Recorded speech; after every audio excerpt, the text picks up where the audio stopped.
Essa questão, professor, de despertar o olhar crítico sobre a realidade que nós vimos aí na reportagem, era de fato uma das principais propostas pedagógicas de Freire?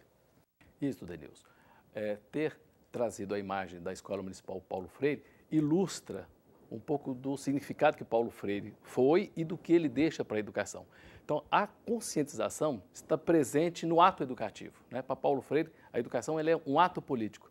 Então, na medida, e a gente viu ali, que os sujeitos têm uma formação voltada para a autonomia, que foi o último livro que ele chegou a escrever.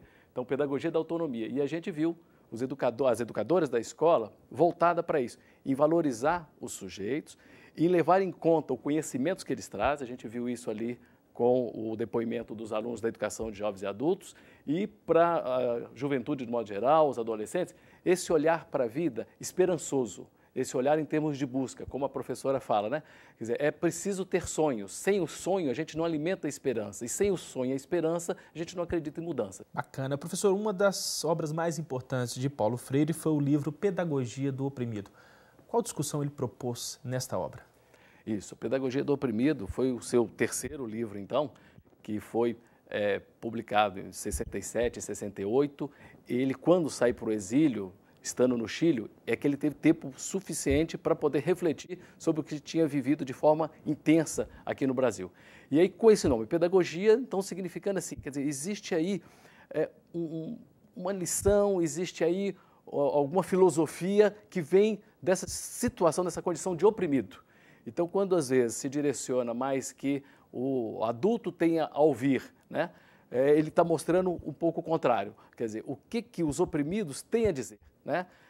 Se a gente for lembrar de outro grande brasileiro que morreu recentemente, Augusto Boal, ambos beberam muito nessa fonte. Quer dizer, o teatro do oprimido também é um teatro da manifestação, da expressão, da fala em busca da liberdade. Então, a Pedagogia do Oprimido tem muito disso, de ajudar a mostrar como é que não é o opressor que vai conseguir se libertar, mas é o oprimido que vai conseguir libertar o próprio opressor. Interessante. Professor, por qual motivo o método de Paulo Freire ficou muito conhecido do trabalho com a alfabetização?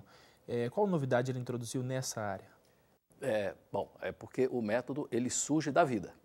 Então, ele surge ali da realidade. Paulo Freire se dedicou, né, para ele, o analfabetismo, né, a pessoa que não adquiriu o domínio da leitura e da escrita, isso é uma grande denúncia da sociedade. É como se a sociedade tivesse dado as costas para aquela parte da população que ainda não aprendeu a ler e escrever. Hoje no Brasil nós temos cerca de 40 milhões de brasileiros que situa nessa faixa. Aqueles que não sabem ler e escrever de tudo são cerca de 16 milhões. Mas o analfabetismo funcional, que é aqueles que estudaram 1 ano, 2 anos, 3, interromperam e aí tende a voltar ao estágio zero, somando esses todos, nós temos cerca de 40 milhões de brasileiros. É muita gente. De uma população de 190 milhões é muita gente. Então, por isso ele ter se dedicado a essa fase da educação, que é essa fase inicial de como adquirir a fala, como adquirir a escrita e a leitura. E para ele desenvolveu então esses passos, que inicia do educador tendo que ir conhecer a realidade do aluno, daí ele chama de essa imersão social, desse conhecimento, fazer um levantamento vocabular, que são as expressões, as palavras do cotidiano daquela comunidade. Dessas expressões, eleger algumas que, ao ser levado ao círculo de cultura, que o círculo de cultura é o encontro, então, desses educandos, então essas palavras serem geradoras, no sentido de geradoras de um debate, de uma reflexão, da crítica. E aí, ir para o quadro, conseguir escrever essa palavra que se fala. Então, por isso, a leitura do mundo antecede essa leitura que é a leitura da palavra. E isso foi estendendo como um método importante para a educação, daí ele ficar muito conhecido. Professor, se Paulo Freire estivesse vivo, o que ele diria sobre a greve dos professores da rede pública aqui em Minas Gerais? Sim. Importante, Denilson, essa pergunta, porque é o momento que nós vivemos e é um momento da sociedade colocar em xeque que lugar a sociedade coloca a educação e o trabalho que é desenvolvido. E nesse meio a gente tem o papel do educador, o papel do professor. Paulo Freire, na sua vida, quer dizer, ele não só fez as denúncias, mas ele também fez muito anúncio enquanto educador. Então, sempre teve junto, né, a mensagem de denunciar o oprimido, mas de anunciar a transformação, a libertação. E em uma das entrevistas que ele deu, no ano que ele morreu, em 1997, ele chega a dizer um pouco sobre a situação que ele chamava, então, de situação cruel sobre os professores. Ele chega a dizer o seguinte: educação, saúde, segurança são problemas que implicam uma vontade política. E aí ele diz, eu não tenho dúvida alguma de que, se você tem uma vontade política, necessariamente o dinheiro vem. Evidentemente que não vem facilmente. Você tem de fazer certas transformações na estrutura do poder. Você não pode pagar menos imoralmente aos professores, num país como o Brasil, se você não fizer uma reforma na política de gasto. Ele diz assim, não sou contra o fato de um profissional, por exemplo, um procurador, ganhar muito bem, mas não posso entender que a distância entre o que ele ganha e o que ganha uma professora seja tão grande. É preciso haver um acerto nessas coisas. Aí ele termina assim, não estou propondo que se diminua o salário de quem ganha bem, mas o que é preciso fazer é acabar com a humilhação de quem é ofendido.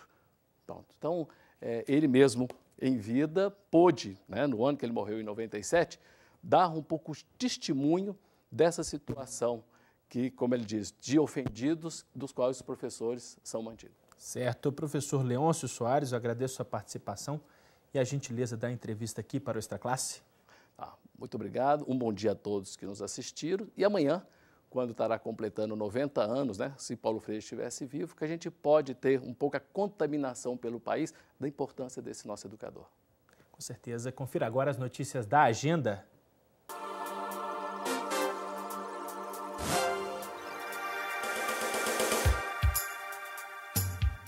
O Simprominas, a Associação Cultural José Marti e o projeto Nossa América realizam nesta segunda-feira, dia 19 de setembro, evento comemorativo ao aniversário de nascimento de Paulo Freire. Nesta data, ele completaria 90 anos. A atividade será no Simprocerp, em Belo Horizonte, às 7 horas da noite. Os professores do norte de Minas vão paralisar as atividades no dia 22 de setembro, nos 3 turnos. Às 9 horas da manhã, os docentes fazem assembleia para discutir os próximos passos da campanha reivindicatória 2011 na Câmara de Dirigentes Lojistas de Montes Claros, Avenida Sidney Chaves, 447. Participe! Você fica agora com o Simpro em Movimento.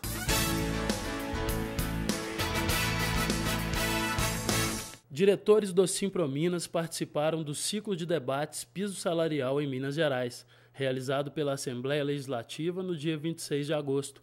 Políticos, especialistas e sindicalistas defenderam o piso como condição de desenvolvimento social para o Estado.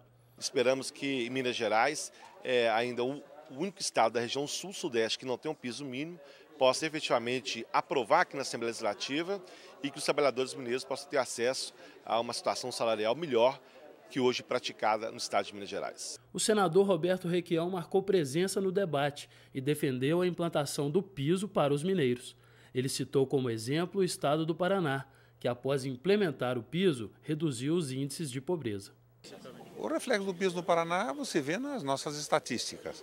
O Paraná é o estado que mais gerou emprego, a arrecadação subiu extraordinariamente. Minas tem essa oportunidade de já estar começando a discussão depois de implantado em outros 5 a 6 estados. A gente fica por aqui, mas para saber mais sobre o Sindicato dos Professores, é só visitar o nosso site. Sua participação é muito importante. Envie sugestões e críticas para o endereço extraclasse@simprominas.org.br. Um grande abraço e até a próxima semana.